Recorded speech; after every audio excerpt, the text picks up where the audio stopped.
My name is Peggy O'Connor, and this is a presentation of my Communication Management 597A Practicum, Virtual Work Teams, Understanding and Managing Conflict.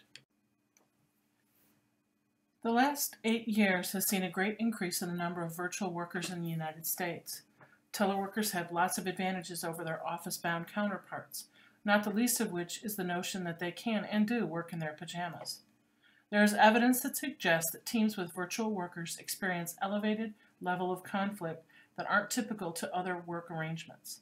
I became interested in conflict in virtual work teams mostly because I'm a member of a virtual team, and while we have worked fairly well as a group, the potential exists for conflict on my team. I chose this topic for my practicum because I was interested in better understanding the roots of the conflict, how to manage it if possible, and how to develop some best practices for successful teams. I developed 3 research questions. First, I wanted to learn what factors contribute to conflict on virtual work teams. Second, what impact does conflict have on both the organization and the individual? And finally, what are best practices for reducing conflict and creating successful virtual work teams? My review of literature, while not yet in depth, found various reasons for conflict. Gender and cultural differences, poor organizational oversight, and time zone challenges are all common causes of conflict on virtual teams. Interestingly, literature also reveals that distance and technology, the very foundation of virtual work, are major sources of conflict. The literature discussed numerous examples of the ways in which the conflict can hurt interpersonal relationships and create havoc for companies' bottom line. After trying and abandoning several theoretical models to help shape my research, I discovered adaptive structuration theory.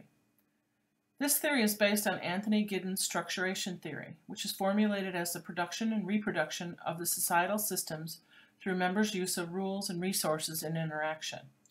Adaptive structuration theory was developed by Geraldine DeSanctis and Marshall Poole in 1994 to study the interaction of groups and organizations with information technology.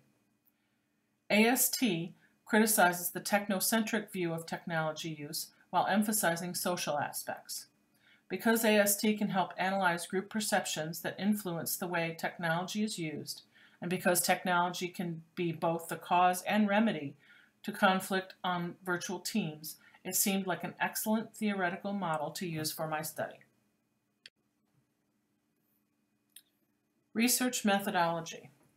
Because the examination of conflict on work teams involves interpersonal relationships and personal experiences, I chose to use qualitative research methods and built a 2-stage design. The first stage, however, also featured quantitative research methods, in that I used a small-scale questionnaire to determine a baseline attitude among group members toward our virtual team relationships, technology, and task-oriented activities.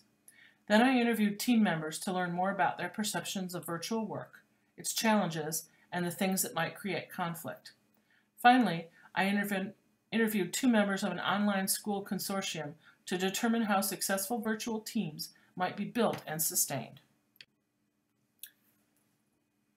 My practicum goal is fairly simple and reflective of my research questions. I want to gain a deeper understanding of the causes of conflict on virtual teams and better understand the impact of technology and distance on virtual work relationships. Finally, I want to learn about, and perhaps if my virtual teammates are willing, test some best practices for reducing conflict and encouraging ongoing harmony on our virtual team. Thank you for your attention. I look forward to hearing your comments.